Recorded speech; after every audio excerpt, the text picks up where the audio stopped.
ये कहानी एक ऐसे विनाशकारी समय की है जब दुनिया भर के वैज्ञानिक अपनी रिसर्च के आधार पर सरकारों को चेतावनी दे रहे थे कि आने वाले 3 दिन के अंदर हमारी पृथ्वी पूरी तरह से तबाह होने वाली है।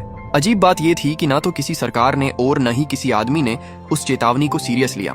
लेकिन जब 3 दिन बाद तबाही की शुरुआत हुई तब तक बहुत देर हो चुकी थी।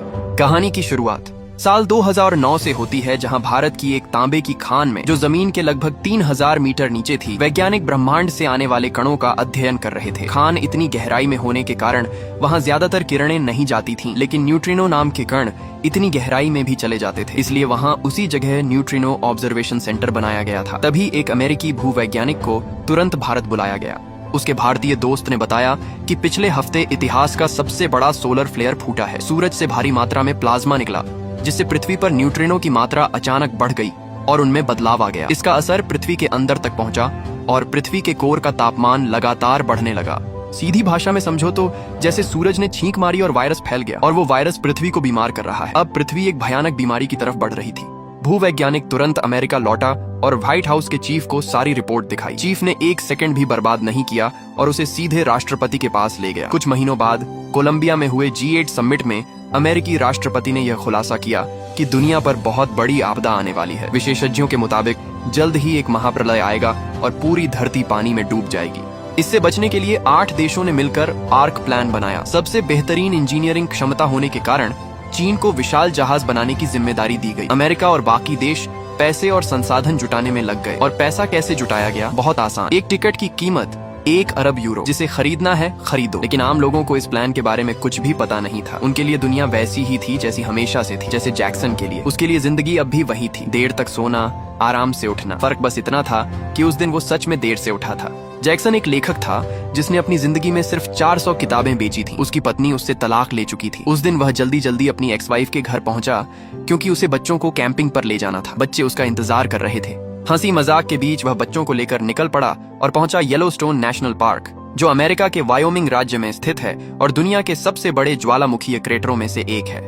यह ज्वालामुखी 70,000 साल से नहीं फटा था। लेकिन वहां पहुंचकर जैक्सन ने देखा कि ऊपर से हेलीकॉप्टर उड़ रहे हैं। उसने ज्यादा ध्यान नहीं दिया। जब वह बच्चों को पुराने झील वाले इलाके में ले गया तो पाया कि झील पूरी तरह सूख चुकी है और जो थोड़ा बहुत पानी बचा है वो उबल रहा है। ऐसा लग रहा था जैसे येलोस्टोन का सुपर वोल्केनो जाग रहा हो।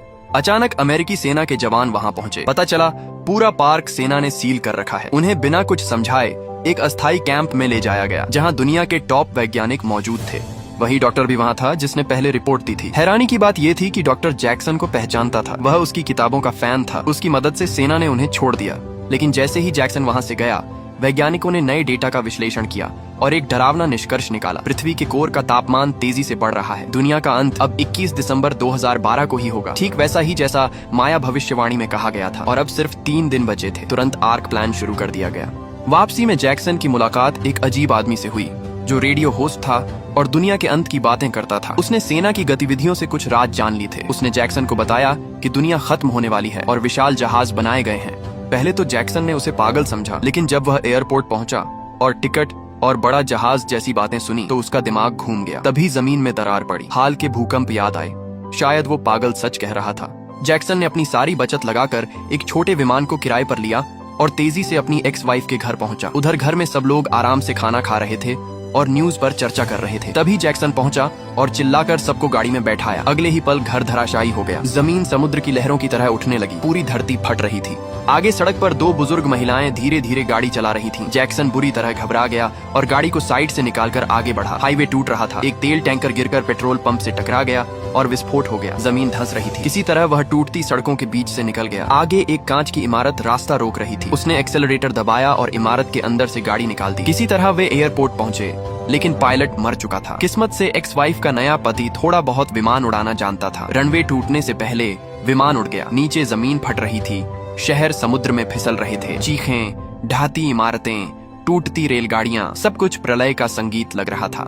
जब विमान सुरक्षित ऊंचाई पर पहुंचा, उन्होंने पीछे मुड़कर देखा। पूरा महाद्वीप झुककर समुद्र में डूब रहा था। जैक्सन ने सबको सच बताया और तय किया कि वे उस रेडियो वाले आदमी के पास जाएंगे क्योंकि उसे आर्क की सही लोकेशन पता होगी। वे लोग रॉयल नेशनल पार्क पहुंचे। जैक्सन ने अपने एक्स वाइफ के नए पति को कहा कि वह विमान में ईंधन भरवाए और खुद अपनी छोटी बेटी को लेकर उस पागल रेडियो वाले आदमी को ढूंढने निकल पड़ा। जब वे उसके कैंप पर पहुंचे तो वह वहां नहीं था। जैक्सन उसकी मोटर होम लेकर उसे ढूंढने निकल पड़ा और आखिरकार उसे पहाड़ की चोटी पर पाया। वह रेडियो होस्ट अपने उपकरणों के साथ लाइव प्रसारण कर रहा था। जैक्सन ने घबराकर आर्क की लोकेशन पूछी। तब पता चला कि नक्शा उसकी गाड़ी में रखा है। इसी बीच दूर जमीन में हलचल शुरू हो गई। 70,000 साल से सोया हुआ सुपर ज्वालामुखी अब फटने वाला था। जैक्सन ने बेटी को लेकर भागना शुरू किया, लेकिन वह रेडियो वाला वहीं रुक गया। वह इस ऐतिहासिक पल को लाइव दिखाना चाहता था और फिर भयानक धमाके के साथ ज्वालामुखी फट पड़ा। उसका विस्फोट परमाणु बम जैसा था। कई किलोमीटर दूर तक झटका महसूस हुआ। वह रेडियो होस्ट अपने जीवन का आखिरी प्रसारण कर रहा था। आखिर में एक विशाल चट्टान गिरकर उसे कुचल देती है। उधर जैक्सन अपनी बेटी के साथ आग और लावा की बारिश में जान बचाकर भाग रहा था। एक लावे का टुकड़ा गाड़ी के पिछले हिस्से को छू गया और पूरा पिछला हिस्सा पिघल गया। किसी तरह वे विमान तक पहुंचे, लेकिन रास्ते में अचानक सड़क धंस गई। जैक्सन ने बिना सोचे एक्सेलरेटर पूरा दबा दिया और गाड़ी को कूदाकर दूसरी तरफ पहुंचा दिया। उसने बेटी को विमान में बैठने को कहा और खुद नक्शा लेने वापस मोटर होम की तरफ भागा। तभी एक उल्कापिंड आकर मोटर होम से टकराया और वह नीचे लावा की तरफ फिसलने लगी। सबको लगा जैक्सन खत्म हो गया। विमान उड़ने ही वाला था कि अचानक जैक्सन आखिरी पल में भागता हुआ दिखाई दिया। उसने दौड़कर हाथ बढ़ाया और टेकोनॉफ से ठीक पहले विमान में चढ़ गया। मोटर होम नीचे आग में समा गई। अब उन्होंने नक्शा देखा। आर्क चीन के तिब्बत में था। उनके छोटे विमान से वहां तक पहुंचना नामुमकिन था, इसलिए वे पास के एक बड़े एयरपोर्ट की तरफ मुड़े, जहां एक रनवे अभी भी बचा हुआ था। वहां पहुंचकर जैक्सन की मुलाकात अपने अमीर बॉस से हुई। उसके बॉस के पास प्राइवेट जेट था, लेकिन एक को पायलट की कमी थी। जैक्सन ने अपने एक्स वाइफ के नए पति को को पायलट के लिए सुझाया। भले ही वह आधा अधूरा जानता था, लेकिन कोई और विकल्प नहीं था। सब लोग विमान में बैठे और उड़ान भरने की तैयारी की। पीछे से येलोस्टोन का ज्वालामुखी फटने से निकली राख एयरपोर्ट तक पहुंच चुकी थी। कॉकपिट में बटन देखकर नया को पायलट घबरा गया, लेकिन कप्तान की मदद से विमान उड़ गया। रनवे छोटा था, इसलिए समय से पहले विमान को ऊपर उठाना पड़ा। किसी तरह वे इमारतों से बचते हुए आसमान में पहुंच गए। कप्तान ने रास्ता तय किया। पहले हवाई जाकर ईंधन भरेंगे, फिर तिब्बत की तरफ उड़ेंगे।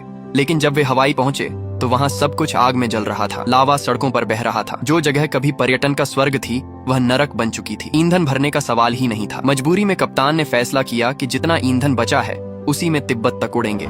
किस्मत से प्लेट टेक्टोनिक बदलाव के कारण महाद्वीप खिसक चुके थे और दूरी कम हो गई थी। वे सच में तिब्बत पहुंच गए, लेकिन तभी दोनों इंजन फेल होने लगे। कप्तान ने सामने दिख रही बर्फीली घाटी में इमरजेंसी लैंडिंग का फैसला किया। उसने सबको कहा कि वे पीछे कार्गो होल्ड में जाकर एक कार में बैठ जाएं और दरवाजा खुलते ही बाहर निकल जाएं। वह खुद विमान को कंट्रोल करता रहा। जैसे ही दरवाजा खुला, वे कार सहित नीचे बर्फ पर फिसलते हुए निकल गए। कप्तान ने आखिरी दम तक विमान को कंट्रोल किया और उसे खाई से पहले रोक दिया, लेकिन अगले ही पल विमान फट गया। उसने अपनी जान देकर बाकी सबको बचा लिया। कुछ देर बाद उन्होंने देखा कि हेलीकॉप्टर जानवरों को आर्क की तरफ ले जा रहे हैं। एक हेलीकॉप्टर ने उन्हें देख लिया। सैनिक उतरे और पूछा, किसके पास टिकट है? बॉस ने अपने और अपने 2 बेटों के टिकट दिखाए। अपनी गर्लफ्रेंड के लिए उसने माफी मांगी। टिकट बहुत महंगा था। जैक्सन और उसका परिवार बेबस खड़े रहे, जबकि बॉस हेलीकॉप्टर में बैठकर चला गया। उधर वैज्ञानिक और दुनिया के नेता पहले ही तिब्बत पहुंच चुके थे। आर्क हिमालय की पहाड़ियों में बनाई गई थी। 9 में से 6 आर्क ही बन पाई थी, लेकिन चीन की तेज निर्माण क्षमता देखकर सब हैरान थे। इधर जैक्सन और बाकी लोग पहाड़ों में पैदल चल रहे थे। तभी उन्हें एक ट्रक दिखा। उसे एक युवा भिक्षु चला रहा था। साथ में उसकी माँ थी। भाषा अलग थी, लेकिन उसने उन्हें लिफ्ट दे दी। और हैरानी की बात, वे भी आर्क की तरफ जा रहे थे। उस भिक्षु का भाई आर्क में काम करता था और उसे एक गुप्त रास्ता पता था जिससे अंदर जाया जा सकता था, लेकिन उसका भाई किसी को साथ ले जाने के खिलाफ था। वह सिर्फ खुद को बचाना चाहता था। जैक्सन की एक्स वाइफ ने रोकर कम से कम बच्चों को ले जाने की विनती की, लेकिन वह नहीं माना। आखिर में भिक्षु की माँ ने कहा, एक माँ होने के नाते वह दूसरी माँ का दर्द समझती है। उसने सबको साथ ले जाने का फैसला किया। उधर आर्क के अंदर खबर आई कि सुनामी तय समय से पहले आ रही है। सिर्फ 28 मिनट 10 सेकंड बचे थे। नेताओं ने फैसला किया, जो नीचे बचे हैं उन्हें छोड़कर दरवाजे बंद कर दो। नीचे प्लेटफॉर्म पर बॉस को शक हुआ। उसने गुस्से में टिकट चेक करने वाले को गिराया और बाकी लोगों के साथ दौड़ पड़ा, लेकिन दरवाजे बंद हो चुके थे। भगदड़ मच गई। कई लोग खाई में गिर गए। बॉस किसी तरह अपने बेटों के साथ एक प्लेटफॉर्म पर बच गया। उधर जैक्सन और बाकी लोग गुप्त रास्ते से आर्क नंबर 4 में घुसने की कोशिश कर रहे थे। वे वेंटिलेशन शाफ्ट से अंदर जा रहे थे। उसी वक्त नीचे खड़ा बॉस उन्हें देख लेता है। आर्क के कंट्रोल रूम में वैज्ञानिक ये सब देख रहे थे। डॉक्टर का दिल पिघल गया। उसने नेताओं से कहा, अगर हम इस वक्त दूसरों के लिए नहीं खड़े हुए तो इंसानियत खत्म हो जाएगी। आखिरकार दरवाजे दोबारा खोलने का आदेश दिया गया, लेकिन यही फैसला जैक्सन के परिवार के लिए खतरा बन गया। वे उसी हाइड्रोलिक गेट के अंदर थे। जैसे ही सिस्टम चालू हुआ, भारी मशीनरी गिरने लगी। एक्स वाइफ का पति और भिक्षु का भाई गियर में फंस गए। एक्स वाइफ का पति वहीं कुचल गया। भिक्षु का भाई अपनी एक टांग गंवा कर बचा। तभी गिरा हुआ ड्रिल मशीन गियर में फंस गया और मशीन रुक गई। दोनों की जान बच गई।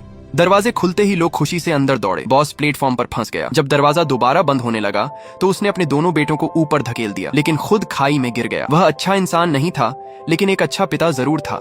अब सिर्फ 4 मिनट बचे थे। दूर एक बूढ़ा भिक्षु पहाड़ पर बैठा ध्यान कर रहा था। उसने विशाल लहरों को हिमालय पार करते देखा। वह उठा, मंदिर की घंटी बजाई जैसे दुनिया के अंत की अंतिम आवाज, और अगले ही पल वह भी पानी में समा गया।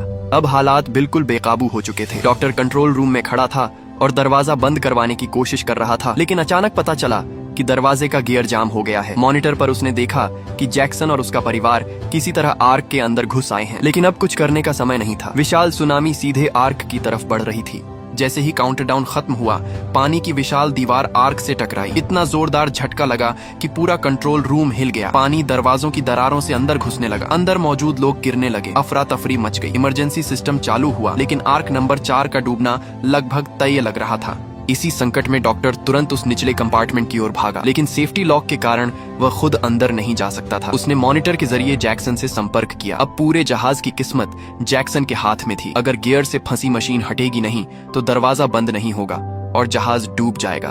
जैक्सन ने गहरी सांस ली और पानी से भरे कंपार्टमेंट में कूद गया। पूरा कमरा पानी में डूब चुका था।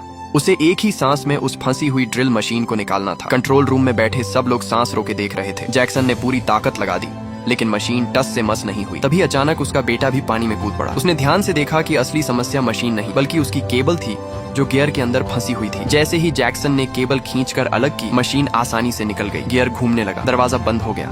तुरंत कंट्रोल रूम ने इंजन फुल पावर पर चालू कर दिया। जहाज के प्रोपेलर पूरी ताकत से घूमने लगे। आर्क ने काला धुआं छोड़ा और पूरी ताकत से आगे बढ़ी। सामने हिमालय की ऊंची चट्टानें थीं। कुछ सेकंड के लिए लगा कि जहाज टकरा जाएगा, लेकिन आखिरकार उसकी रफ्तार कम हुई और वह सुरक्षित रुक गया। जैक्सन पानी से बाहर निकला तो कंट्रोल रूम में खुशी की लहर दौड़ गई। किसी एक इंसान ने नहीं बल्कि पूरी मानवता ने मिलकर इस आपदा को हराया था। यह किसी एक हीरो की कहानी नहीं थी, यह इंसानियत की जीत थी।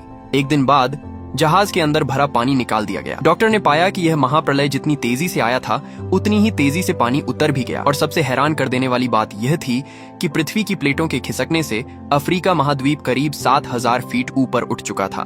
दक्षिण अफ्रीका का ड्रकेंसबर्ग माउंटेन्स अब दुनिया की सबसे ऊंची जगह बन चुका था, जिसने हिमालयस को पीछे छोड़ दिया। अफ्रीका अब नई उम्मीद की धरती बनने वाला था। जब आर्क का ऊपरी दरवाजा खुला तो सुनहरी धूप हर किसी पर पड़ी। ऐसा लगा जैसे प्रकृति ने खुद उन्हें दोबारा जीवन दिया हो। बचे हुए लोग डेक पर आ गए। आसमान बिल्कुल साफ था, जैसे उसे इस महाप्रलय ने धो दिया हो। जैक्सन की बेटी ने धीरे से पूछा, हम घर कब जाएंगे?